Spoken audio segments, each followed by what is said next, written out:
আজকের গল্প প্রতিশোধ। কলমে কাবেরী মিত্র। তুই আমার প্রাণ পাখি, তোর লেগে আমি জীবনটাও দিতে পারি। এভাবেই রতন তার বউ চন্দনাকে আদর করে। রতনের ভালোবাসা, আদর, সোহাগের কাছে চন্দনা একদম হারিয়ে যায়। চন্দনা আর রতনের বিয়ে হয়েছে প্রায় 5 মাস। সেই দিক দিয়ে দেখলে বলা যায় একদম নতুন দম্পতি। রতন খুব গরিব, পরের জমিতে চাষ করে সংসার চালায়, কিন্তু চন্দনাকে বেশ যত্নেই রেখেছে। চন্দনার এই 5 মাস দিব্যি সুখ শান্তিতে রতনের সোহাগে একেবারে স্বপ্নের মতো কেটে গেছে। চন্দনা সারাদিন রতনের মনের মতো করে নিজেকে সাজাতেই ব্যস্ত থাকে। আর হবে নাই বা কেন? কি এমন বয়স চন্দনার? 18 পূর্ণ হয়ে 19 পরেই তো বিয়ে হয়ে গেল। এই বয়সে স্বাদ আহ্লাদ কোথাও তো থাকবেই, আর সেখানে যদি রতনের মতো ভালোবাসার মানুষ থাকে। সেদিন রাতে রতনের সোহাগ খেতে খেতে চন্দনা আবদার করলো, তুই কাল আমাকে মেলা দেখাতে নিয়ে যাবি তো? রতন চুপ করে থাকে, কারণ এই মুহূর্তে তার কাছে মেলা ঘোরার মতো টাকা নেই। বিয়ের সময় মোড়ল খুড়ার থেকে অনেকগুলো টাকা সুদে ধার নিয়েছে। কদিন থেকে মোড়ল তাকে টাকা দেওয়ার জন্য তাগাদা দিচ্ছে, তাই কিছু টাকা এবার মোড়ল খুড়াকে দেবে বলে তুলে রেখেছে। তাই চন্দনার কথার উত্তরে বলল, শুন, এবার লয়, পরের বার তোকে ঠিক মেলায় নিয়ে যাব। কিন্তু চন্দনা অভিমান করে পাশ ফিরে সয়। এটা দেখে রতন বোঝে আর চন্দনাকে কাছে পেতে গেলে ওর ইচ্ছে পূরণ করতেই হবে। তাই অগত্যা বলে, ঠিক আছে বাবা, নিয়ে যাব, এখন তো গুসা করে থাকিস না। নয়তো আমিও ঘর থেকে বিরাইন ওই চণ্ডীতলায় যেয়ে পড়ে শুয়ে রইব। চন্দনা মেলা যাবার কথা শুনে হেসে অভিমান ভুলে যায়। পরের দিন চন্দনা সকাল সকাল উঠে সব কাজ ছেড়ে সুন্দর করে সাজে। বিয়ের সময় পাওয়া একটা লাল তাঁতের শাড়ি আর ম্যাচ করে লাল ব্লাউজ পরে, পায়ে আলতা, কোমরে তার মার দেওয়া সরু রূপোর বিছে, কানে কান পাশা, হাতে লাল কাঁচের চুড়ি, ঠোঁটজোড়া লাল রঙের রঙিন করেছে, কপালে লাল টিপ। এভাবে নিজেকে সুন্দর করে সাজিয়ে রতনের অপেক্ষায় বসে আছে। রতনও আজ তাড়াতাড়ি কাজ থেকে চলে আসে, তবে আসার সময় চন্দনার জন্য একগাছা ফুলের মালা কিনে আনে। চন্দনা খুশি হয়ে বলে, তুই যখন আনছিস তখন তুইই লাগা আনতে কেনে। রতন পরম যত্ন করে বউয়ের খোপায় মালাটা লাগিয়ে দিয়ে দুজনে হাত ধরে মেলা দেখতে বেরিয়ে যায়। মেলায় নানান জিনিস দেখে চন্দনা তো কত কিছুই কিনতে চায়, কিন্তু রতনের পক্ষে এত কিনে দেওয়া সম্ভব হয় না। তাই নাগরদোলায় ওঠা টুকটাক জিনিস কিনে চন্দনার ইচ্ছে মতো জিলাপি খাইয়ে বাড়ি যাবে বলে যেই মেলা থেকে বের হতে চায়, অমনি মোড়ল খুড়োর মুখোমুখি হয়ে যায়। এই মোড়ল খুড়ো যে যথেষ্ট লম্পট ও চরিত্রহীন, এটা এই গায়ের সবাই প্রায় জানে। এহেন লোকের সামনে চন্দনাকে নিয়ে দাঁড়ালেই রতনের বুক কেঁপে ওঠে, কিন্তু ততক্ষণে মোড়লের চোখ কিন্তু চন্দনার দিকে পড়ে যায়।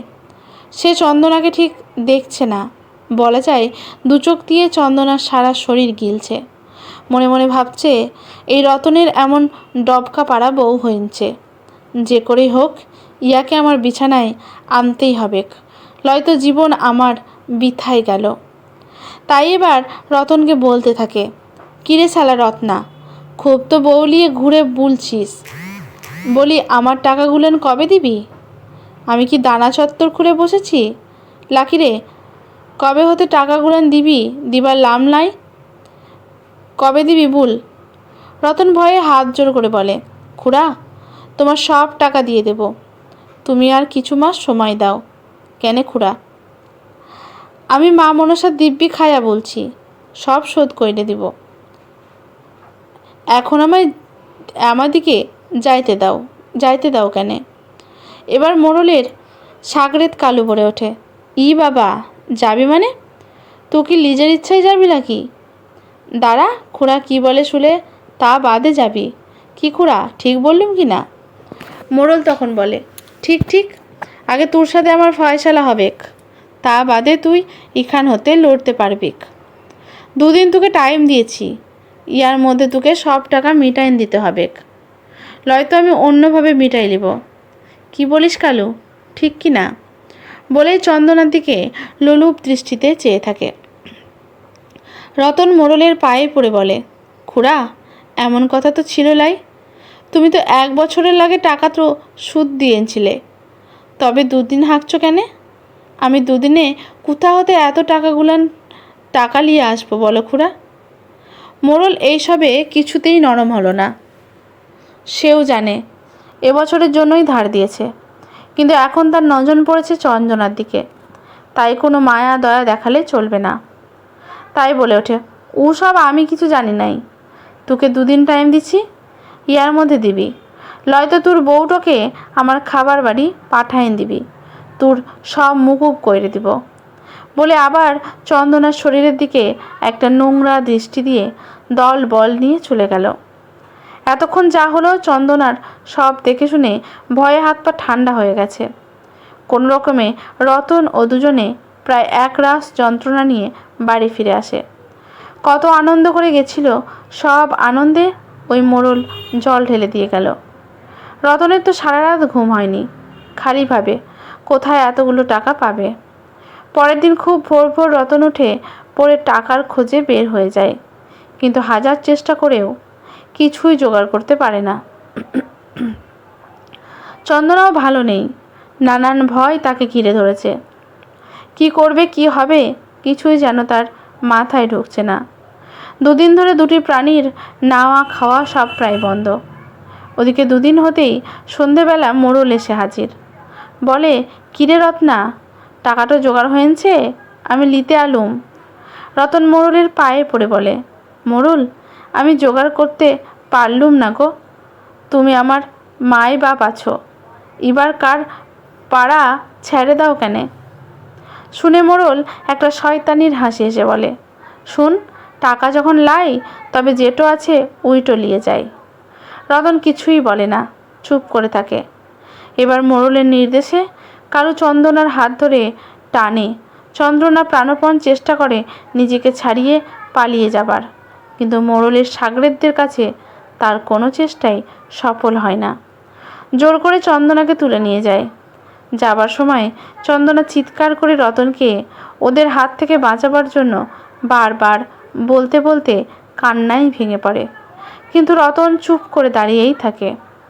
সেই দিন রাতের অন্ধকারে মোড়লের খামার বাড়িতে চন্দনার 19 বছরের যৌবন এক নারী মাংস লোভী খাদকের হাতে পড়ে, একেবারে দলিত মথিত হয়ে যায়। মোড়ল প্রায় সারা রাত ধরে চন্দনার দেহটা খুবলে খেতে থাকে। চন্দনার সারা শরীর আঁচড়ানো কামড়ানোর যন্ত্রণায় নীল হয়ে যায়। রাতের অন্ধকার তখনও একটু ছিল। এই অবস্থায় যখন ক্লান্ত মোড়ল ঘুমিয়ে পড়ে, চন্দনা ধীরে ধীরে উঠে শাড়ি কাপড় ঠিক করে বিছানা থেকে নিচে নেমে আসে। এরপর এই ঘরেই একটা ছোট্ট আলমারি ছিল। চন্দনা ওটা খুলে দেখে ওর মধ্যে অনেক মদের বোতল আছে।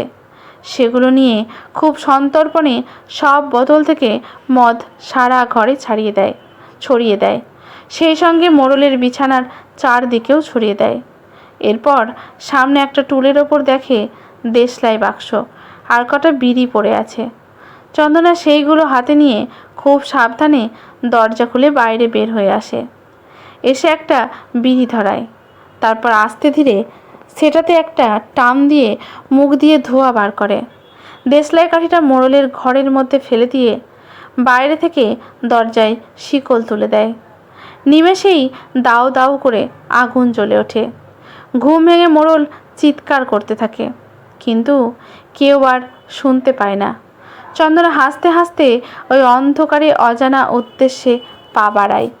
কোথায় যাবে চন্দনা সে নিজেও জানে না, তবে তার স্বামীর বাড়ি আর না।